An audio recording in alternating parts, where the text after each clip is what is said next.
అండి ఈ చేప పేరు అయితే పండుగప్పండి.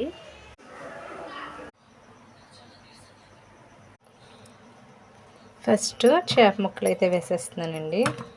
నెక్స్ట్ ఉల్లిపాయలు, పచ్చిమిర్చి, పసుపు, కారం, టమాటా ముక్కలు, బెండకాయ ముక్కలండి, కరివేపాకండి, ఆయిల్ అండి కొద్దిగా. ఇప్పుడు చింతపండు రసాన్ని వేస్తానండి. ఇదంతా కలిపి పెట్టేసుకున్నానండి.